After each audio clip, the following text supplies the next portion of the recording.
விக்கிரவாண்டி இடைத்தேர்தல் களத்தை பாமக எந்த கணக்கோட அணுகுது அப்படின்னு நினைக்கிறீங்க? பாமக தேசிய ஜனநாயக கூட்டணி வேட்பாளர்னு தான் அவங்க சொல்றாங்க. அன்புமணி அந்த கேண்டிடேட் வந்து தேசிய ஜனநாயக கூட்டணி வேட்பாளர்னு பேசுறாரு.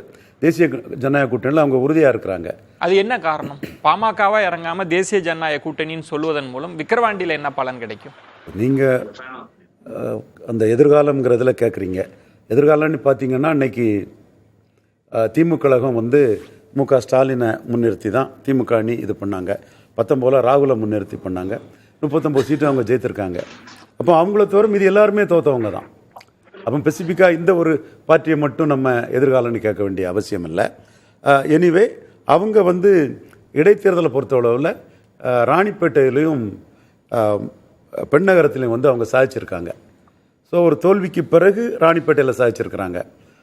கலைஞர் வந்து குமரி ஆனந்தன், நாராயணசாமி நாயுடு மாதிரி இவங்க வீழ்ந்துருவாங்கன்னு நினச்ச ராணிப்பேட்டையில் அவங்க சாதிச்சிருக்கிறாங்க. ஸோ அதே மாதிரி அவங்க பாஸ்ட் ரெக்கார்ட் படி சாதிப்பாங்கங்கிறது தான் எடப்பாடி பழனிசாமியோட ஒரு எண்ண ஓட்டம் மட்டும் இருக்கும். ஸோ இந்த என்ன சாதிப்பாருன்னா எந்த அடிப்படையில்?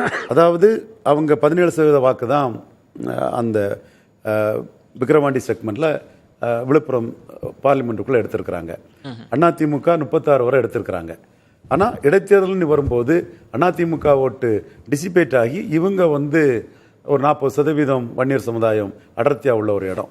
இவங்க வந்து அதில் பெண்ணகரம் மாதிரி எமர்ஜ் ஆகக்கூடிய ஒரு வாய்ப்பு இருந்ததுன்னா அது 2வது பெரிய அணியாக இருக்கக்கூடிய எடப்பாடிக்கு ஒரு செட்பேக்காக இருக்கும். இல்லை, பலருமே பெண்ணகரத்தை குறிப்பிட்டு சொல்கிறாங்க. பெண்ணகரம் நடந்தபோது அதை ஒட்டி ஒரு பதட்ட சூழல் இருந்தது. அதை நம்ம ஒதுக்கி வச்சுட்டு வெறும் பெண்ணகரத்தை மட்டும் பார்க்க முடியாது இல்லையா? இல்லையே, அந்த இடத்துக்குள்ள எடப்பாடி என்ன முடிவு எடுக்கிறாங்கிறதான மேட்ரு. அவர் சான்ஸ் எடுக்க முடியாதுங்கிறதா அங்கே புள்ளி. நீங்கள் சொல்றது கூட இருக்கலாம், அல்லது பெண்ணகரம் மாதிரி கூட வரலாம். எப்படி வந்தாலும் ஒரு வேளையில் பெண்ணகரம் மாதிரி எமர்ஜ் ஆகி வந்துட்டாங்கன்னா, கன்சால்டேட் ஆகிட்டாங்கன்னா தன்னுடைய முக்கியத்துவம் வந்து குறையுங்கிறதான் எடப்பாடி பழனிசாமியோட கணக்காக இருக்க முடியும். அதனால இப்போ திரு எடப்பாடி பழனிசாமி நம்ம பின்னால் இருப்போம், நம்ம இந்த களத்திலிருந்து கொஞ்சம் புறக்கணிச்சு இருப்போம் அப்படின்றாங்க. ஆனால் விக்கிரவாண்டி களத்தில் வன்னியர் உள் ஒதுக்கீடை அஸ்திரமா எடுக்கிறாங்கல்ல பாமக.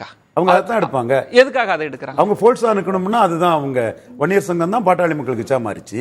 அவங்க ஃபோல்ஸா நிற்கணும்னா அவங்க அதை தான் பார்ப்பாங்க. முதல்ல மற்ற சமூக வாக்குகள் முதல்ல நாம ஃபோல்ஸா நின்னாகணும். நம்ம சமூகத்திலே நமக்கு ஃபோல்ஸா நிற்கலன்னா மற்ற சமூகத்தை பற்றிய வாக்கை பற்றிய கொஸ்டினே வராது. நம்ம ஓட் பேங்க்ல நம்ம ஃபோல்ஸா நிற்கணும். அதுதான் அவங்க 2009 அனைத்து தொகுதிகளையும் தோத்தம் பிறகும் பெண்ணகரத்தில் அவங்க அச்சீவ் பண்ணாங்க. அதே மாதிரிப்பட்ட ஒரு களமாட்டு அதை அவங்க அமைக்க நினைச்சாங்க.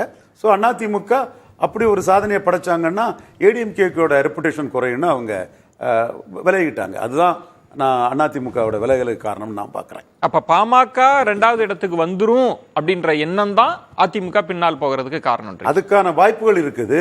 அதுல நாம சான்ஸ் எடுக்காண்டாங்கிறது தான் அதிமுக முடிவு காரணம். சி.வி. சண்முகம் இருக்கிறாரு, அவரை நான் குறைச்சி மதிப்பிடல. ஊரக உள்ளாட்சியிலே வந்து விழுப்புரம் டிஸ்ட்ரிக்ட்ல வந்து பெரிய அளவில் அவர் வாக்கெடுத்து சாதிச்சவர் தான்.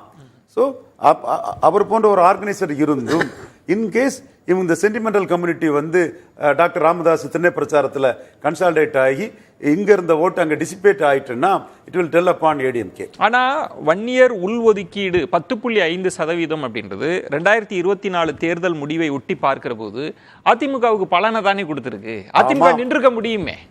ஆமாம், அந்த பலன் வந்து இந்த இடைத்தேர்தலில் வந்து மாறிடக்கூடாதுங்கிறது தான் எடப்பாடிக்கு அச்சம். ஏன்னா அவரு எடப்பாடியில் ரெட்டையில இல்ல 3ஆவதும் போயிருக்கிறாரு. இப்போ அதே எடப்பாடியில் நியர்லி 1 lakh ஓட்ஸ்ல 97 சம்திங் நினைக்கிறேன் 21 ஜெயித்தாரு. இப்பவும் 50,000 ஓட் லீடு எடுத்திருக்கிறாரு. இந்த லீடு எடுத்ததுக்குள்ள அந்த இம்பார்ட்டன்ஸ் பெண்ணகரத்தில் விக்கிரவாண்டியில் 3ஆவது போனா அது அடிபட்டு போகும். ஸோ அந்த இடத்துக்குள்ள நம்ம சான்ஸ் எடுக்காண்டா ஒதுக்கி விடணும்னு அவங்க ஒதுங்க காரணம் தேசிய ஜனநாயக கூட்டணி அண்ணாமலை வேட்பாளர் அறிவிச்சாரு.